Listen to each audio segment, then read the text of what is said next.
Et bonjour, on repart sur notre partie et c'était à l'IA de jouer à l'Égypte. Elle en était où l'Égypte? Elle va déplacer sa caravane, enfin. Alors, premièrement, on augmente comme d'habitude le cadran d'événements, déplacement de barbares. Sur le plateau, il n'y a qu'un seul barbare, il est tout en haut, là-haut, là, ici. Je lance un dé pour le déplacement. Et c'est un 2. Le 2 le fait partir au nord-est, hop, dans la forêt. Les barbares s'éloignent de nous, c'est à la fois bien et à la fois dommage, parce que nous, on aime bien tuer les barbares. Mais en même temps, on a énormément de ressources là, donc... Alors, l'IA va jouer sa caravane, donc elle a maintenant la monnaie. Alors, qu'est-ce que dit la monnaie? L'IA élimine tout barbare adjacent à une case alliée sans gagner de jetons commerce. Donc là, elle, ça ne la concerne pas, elle n'a aucun barbare proche de chez elle. Ensuite, déplacer chaque caravane de l'IA de 4 cases. Donc avec la monnaie, c'est vrai qu'elle a gagné une deuxième caravane qui va partir de sa capitale ou d'une ville majeure. Donc chaque caravane de 4 cases vers différentes destinations. Donc ça c'est comme d'habitude. Donc la première va aller se déplacer vers la cité-État dont l'IA n'a pas de carte diplomatie. Donc ça va toujours être Kaboul, qui est ici, qui va l'intéresser pour aller chercher une carte diplomatie. Donc elle va carrément traverser notre pays, puisque Kaboul est de l'autre côté. L'IA, la caravane, je veux dire, peut carrément traverser, ça n'a aucun problème. Par contre, elle ne peut pas s'arrêter sur une ville ici. Donc en priorité, elle va chercher une cité-État. Donc elle va faire 1, 2, 3, 4. La voici ici qui se balade. Donc ça, c'était son premier déplacement. Donc vers une cité-État. Ensuite,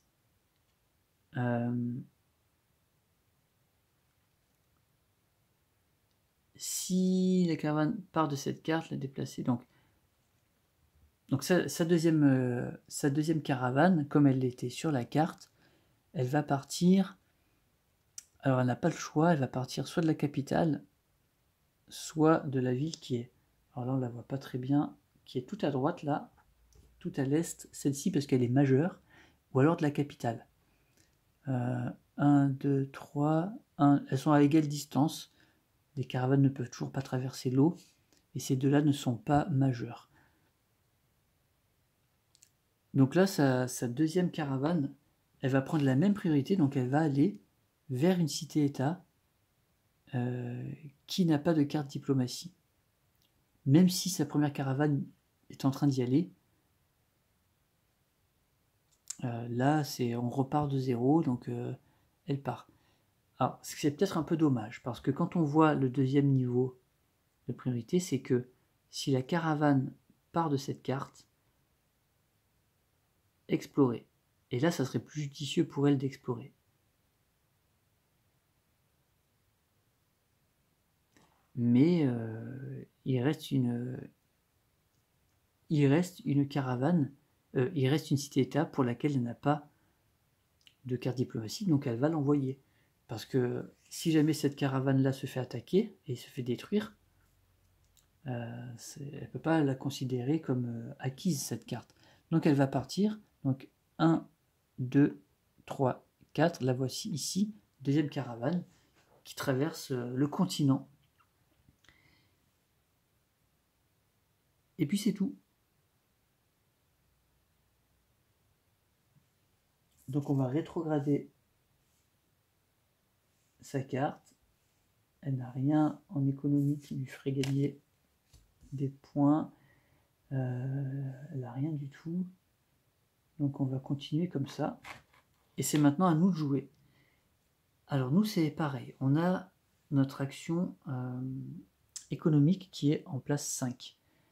Et on va la jouer pour pouvoir au moins faire monter l'action d'industrie pour pouvoir construire une merveille assez rapidement. Cela étant dit, on a toujours le commerce extérieur. Donc c'est une carte de niveau 1, on n'a qu'une caravane. Mais l'avantage c'est qu'on a ici une ville majeure. Donc notre caravane peut partir d'ici. Et en 3 cases, 1, 2, 3, ou même là d'ailleurs, soit en partant de là, elle aurait pu atteindre ça là. Elle peut atteindre cette carte. Alors qu'est-ce qui se passe quand on atteint une ville adverse? On prend une de ces cartes diplomatie. Il y en a plusieurs. Alors soit on peut signer un pacte de non-agression avec notre adversaire, c'est-à-dire que ça ne l'empêche pas de nous attaquer, mais s'il nous attaque, on peut riposter. Soit on fait des frontières ouvertes, mais ça veut dire qu'on va utiliser ses propres jetons comme si c'était les nôtres. Bon, ça ne m'intéresse pas là. Ça m'intéresse pas, ça l'intéresserait plus lui que moi. L'ambassade. Ça c'est après, si on va à la capitale, on peut gagner des ressources.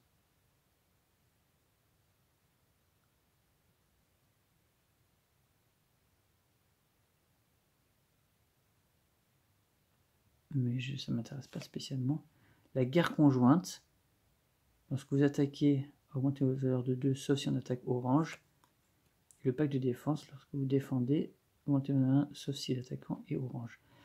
Là, à 2 joueurs, c'est pas très intéressant.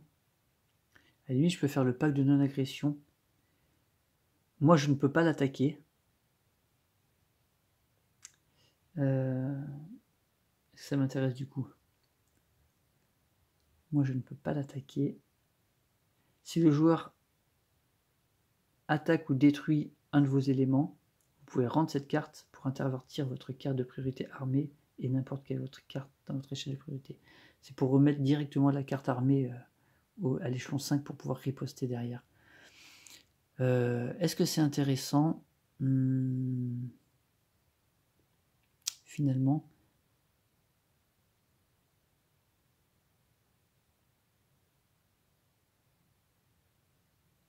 alors par contre, je suis en train de me dire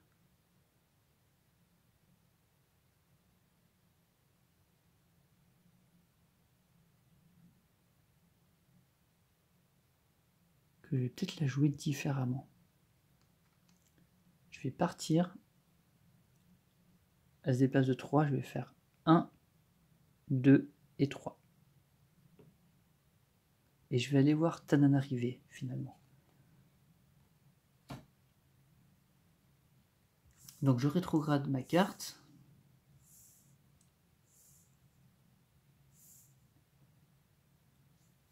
Alors je pourrais la rejouer à l'échelon 1 grâce à l'arsenal vénitien, parce qu'une fois par tour, après avoir résolu la carte de l'échelon 5, vous pouvez la résoudre à nouveau comme si elle était à l'échelon 1, mais ça veut dire que mes caravanes pourraient toujours se déplacer de 3 cases, mais uniquement sur des plaines.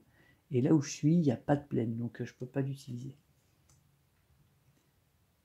Voilà, mon tour est terminé. Je vais maintenant laisser l'IA jouer. Donc on va, encore une fois, avancer le cadran d'événements et on va activer les districts de tout le monde. Alors, les miens, ma zone industrielle, elle va produire 3. Là, ça se goupille bien parce qu'elle est en niveau 5. Elle va produire, grâce à mes 3 forêts exploitées ici, 3 jetons commerce dessus. Ici, je vais en rajouter un sur ma carte scientifique parce qu'il y en a déjà 2, donc je ne peux pas faire mieux. Et ensuite, il y a le district. Alors, la place de théâtre, qu'est-ce que ça dit? Place de théâtre, placer un pion contrôle à 2 cases de ce district ou placer un pion contrôle à 2 cases d'une ville avec une merveille. Donc un pion contrôle à 2 cases de ce district. Soit je prends le pétrole, mais j'en ai pas forcément besoin, je vais plutôt virer ce camp barbarie. Voilà. Donc j'ai activé mes 3 districts. L'IA, une armée rivale ou barbare, de ça il n'y en a pas. 2, là, elle a 2 montagnes. Donc elle va mettre 2 jetons commerce sur sa carte scientifique. Et ici, c'est placer un pion contrôle à 2 cases de ça ou d'une ville avec une merveille. Mais là, elle ne peut pas le faire. Hein. Là, elle est enclavée. Ok, donc maintenant, elle va jouer. Et donc, elle va jouer sa carte de commerce, de culture. Alors, sa carte de culture, il ne faut pas oublier qu'elle a 2 actions de culture en plus, grâce à Stonehenge et à Tananarive. Donc, c'est comme si elle avait deux jetons commerce virtuels. Donc, la fonction publique a dit placer 3 pions contrôle, plus les 2 dont je viens de parler virtuels. Donc, ça fait déjà 5. Sur des cases adjacentes à des villes alliées. Et pour tous ceux qu'on ne peut pas placer, on met un jeton commerce, mais elle en a déjà 3. Donc elle va essayer de placer ces 5 déjà sur des cases adjacentes à des villes alliées. Donc là, il y en a 1, 2, 3. Donc elle prend le marbre.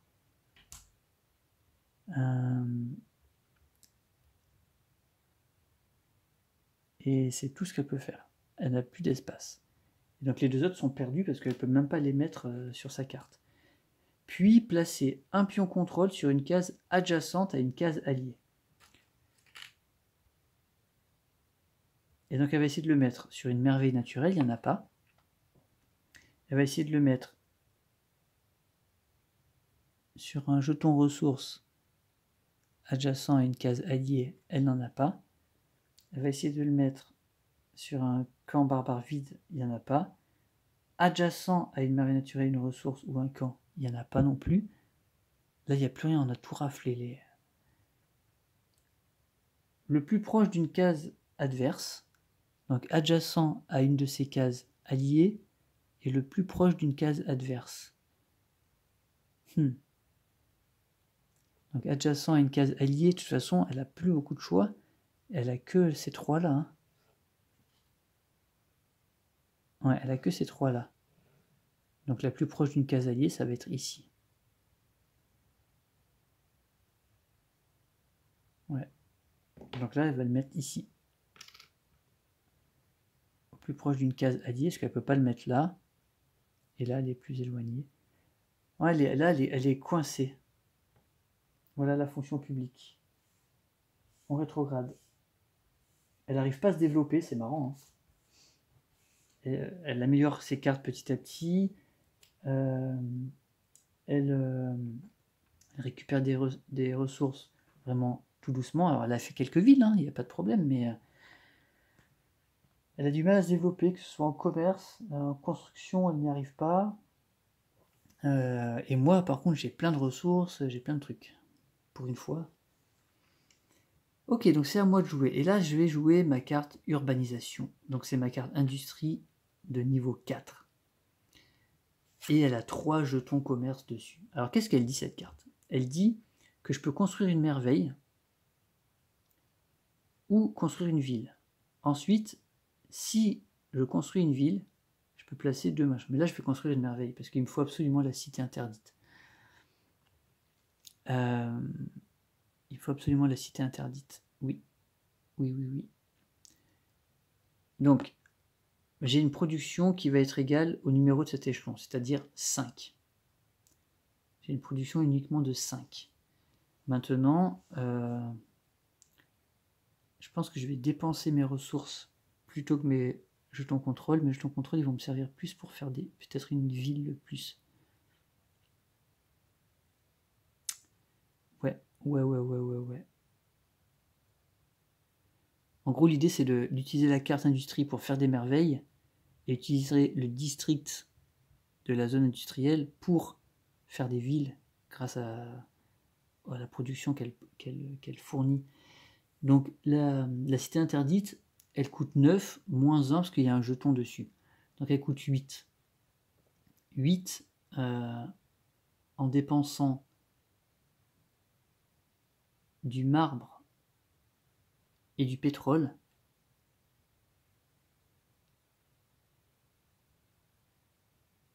elle descend à 4. Le problème, c'est qu'elle descend à... Attends, est-ce que c'est pas plus intelligent? Placer un pion commerce. Ouais, je vais plutôt faire ça. 8, je vais dépenser. Donc j'ai 5 de production. Plus un jeton que je dépense, ça fait 6. Plus le pétrole qui est nécessaire pour la cité interdite, ça fait 8. Et la cité interdite fait 9 moins 1, 8. Voilà. Donc la cité interdite est à moi. Donc je dépense ça. Crac, crac. Il me reste 2 jetons dessus. La cité interdite est à moi.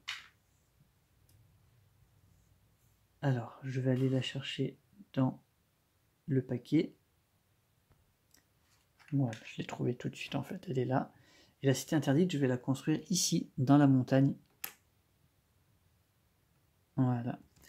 Et qu'est-ce qu'elle dit la cité interdite? Elle dit, au début de votre tour, vous pouvez détruire un pion contrôle adverse adjacent à une case alliée. Techniquement, je peux détruire celui-ci, celui-ci, celui-ci. C'est pas mal, hein?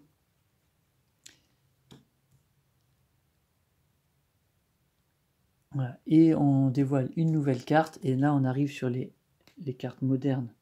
L'opéra de Sydney, les pions contre l'adverse sont pris en compte pour considérer vos villes comme majeures. Ça je m'en fous, mais si j'achète cette carte, je valide 2 objectifs d'un coup.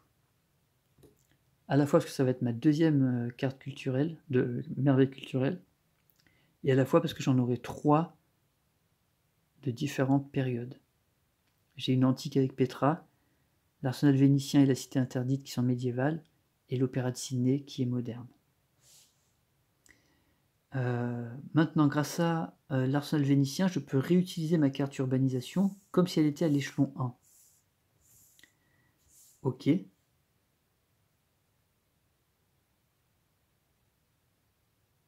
Bah, cette fois, je vais construire la ville, mais il faut que je la construise sur une plaine. Alors, est-ce que ça vaut le coup?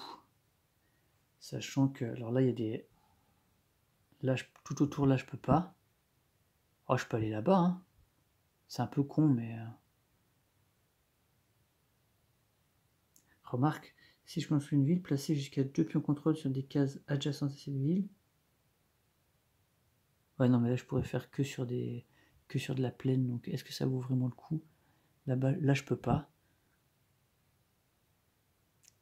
Et ici, est-ce que ça vaut le coup de faire une ville ici? Ça m'apporte rien.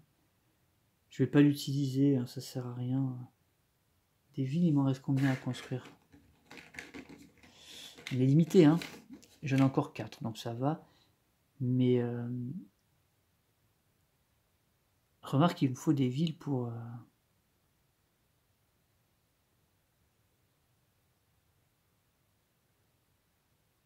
Ah, je peux quand même l'utiliser, ça coûte rien.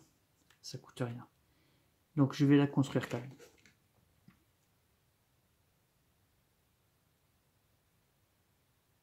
À 5 cases ou moins d'une case alliée. Donc je peux vraiment aller où je veux.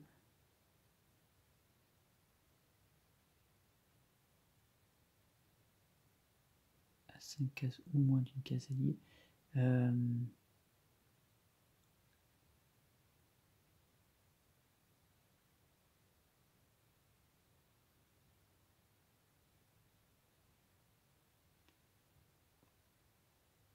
Bon, je vais quand même la faire ici. Je vais quand même la faire ici. Parce que ça, je vais pouvoir le prendre avec ça.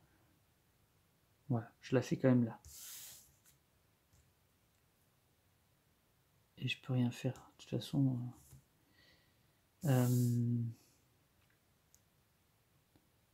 non, j'ai aucune case de plaine.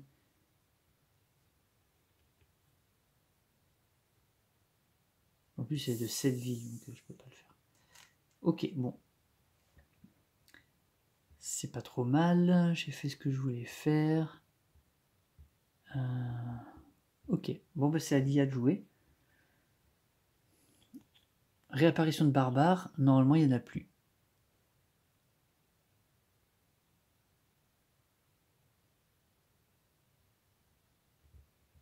Non, il n'y a plus de camp.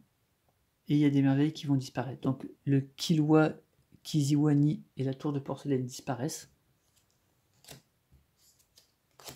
Et l'opéra de Sydney et la statue de la liberté réduisent leur coût. On a le grand Zimbabwe à la place et le palais du Potala. On les verra plus tard. Pour l'instant, elles nous intéressent moins parce qu'on est vraiment focalisé sur les culturels et les militaires. Ok, donc c'est à l'IA de jouer. Alors, elle va déplacer son armée. Elle a ses 2 armées sur sa carte. Elle est toujours en travail du fer. Elle a 2 armées. Elle a une ville majeure ici, donc elle peut faire partir ses armées d'ici. Et là, elle va essayer de m'attaquer. Hein. Donc, ah non, elle a toujours le fort qu'elle va essayer d'attaquer en priorité. Donc, 4 cases, sa valeur de combat est de 6. Et il n'y a pas de barbare, donc elle va tenter une place forte. Donc cette fois, je pense qu'elle va quand même réussir. Donc, elle part d'ici. Son armée marche. Elle a une valeur d'attaque de 6, plus le dé, elle fait 4. Donc elle a une valeur de 10. Le fort a une valeur de défense de 6, plus 6. Elle n'a vraiment pas de chance. Donc la première ne fonctionne pas. Elle n'a rien pour l'aider. Hein. J'ai beau regarder, elle n'a pas de carte militaire, il n'y a pas de cité-état militaire, elle n'a pas fait de merveille militaire. Elle n'a qu'un seul jeton, mais ça ne suffit pas. Donc cette armée est vaincue. Deuxième armée, elle réattaque. Alors, elle a toujours une attaque de 6 plus le dé 1. Putain, mais décidément. Et la forteresse, elle a une défense de 6 plus le dé 5.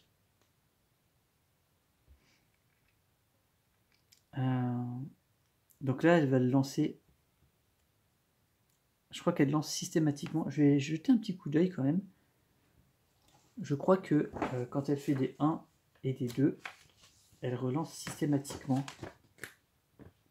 Sauf si elle est sûre de ne pas pouvoir gagner. Jeton commerce sur les cartes militaires. L'IA utilise toujours et seulement plus 1 à sa valeur si ça lui garantit la victoire. Là, c'est pas le cas. En tant qu'attaquant, elle relance toujours les 1 et les 2 si la victoire n'est pas garantie, n'est pas déjà garantie.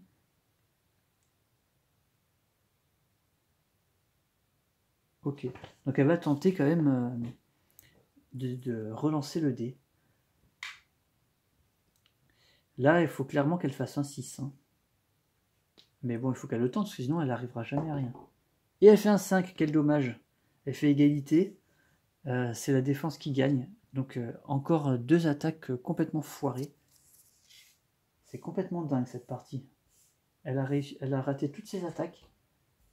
Avec des lancers de dés, des défenses incroyables. Des 5 et des 6 à chaque fois. Bon, bah, pas de chance, elle n'arrive pas à prendre ce fort et à valider un objectif. Moi, d'ailleurs, il va falloir que j'y aille. Ben, je vais y aller, là, tiens. Là, je pense que je vais y aller. Ou alors, je joue d'abord les... Je réfléchis. Prochain tour, c'est les barbares qui se déplacent. Et ensuite, c'est les districts qui s'agitent. Donc, je peux d'abord...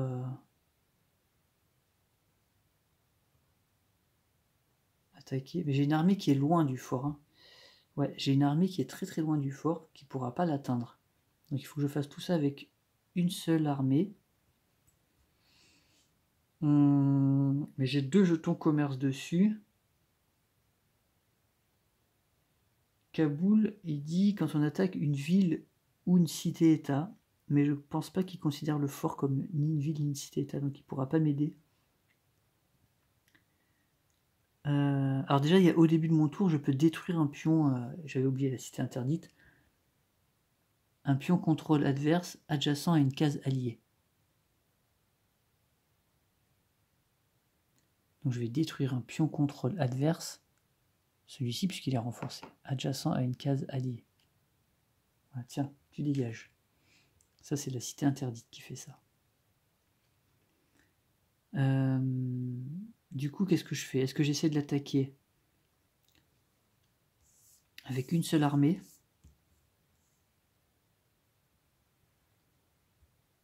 Qui peut partir de là, hein, bien sûr, de ma capitale.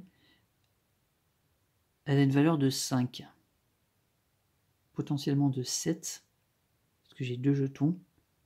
Et elle a une valeur de 6. Ça va se jouer au dé aussi. Hein. Ou alors, je joue les mathématiques, puisqu'ils sont juste avant, et grâce à la démocratie.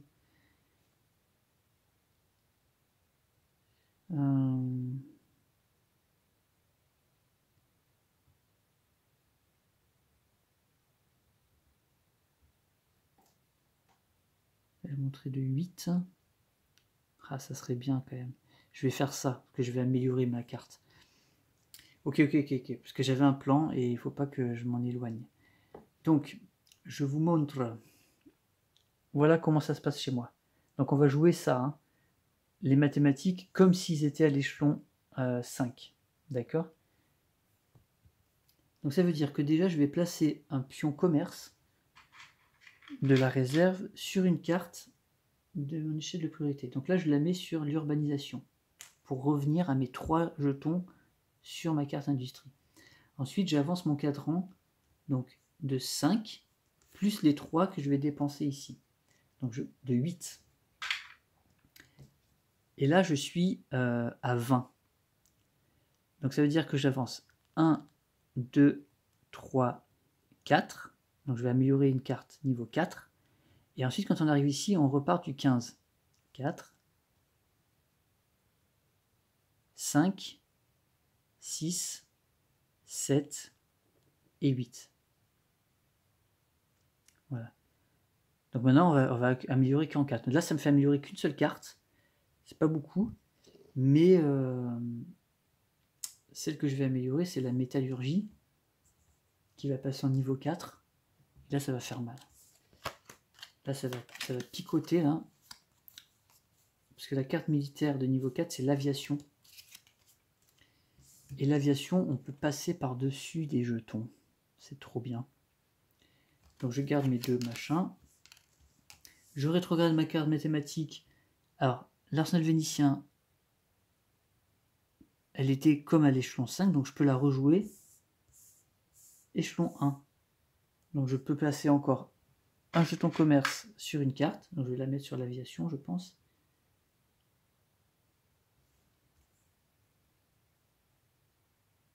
Ouais, j'ai envie de faire très très mal là. Et ensuite, j'avance mon cadran technologique de 1. Ben, c'est bien parce que 1, ça me fait arriver juste au 19. Donc je peux encore améliorer une carte niveau 4.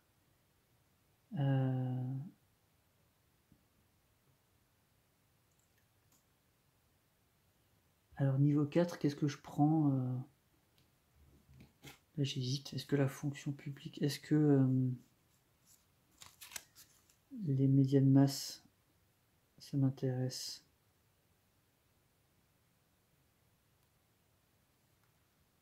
L'énergie nucléaire, la mondialisation. Je vais prendre la mondialisation. Je passe de l'irrigation à la mondialisation, moi, direct. Voilà.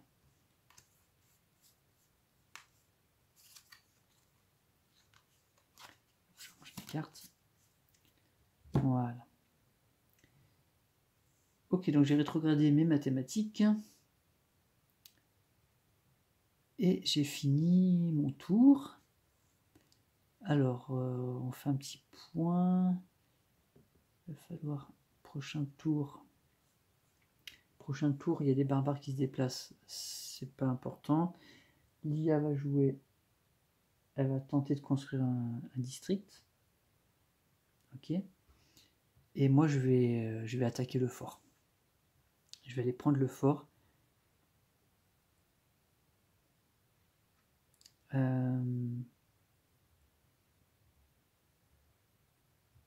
Ouais. Je vais faire ça, prochain tour. Et on verra ça dans la prochaine vidéo. Au revoir.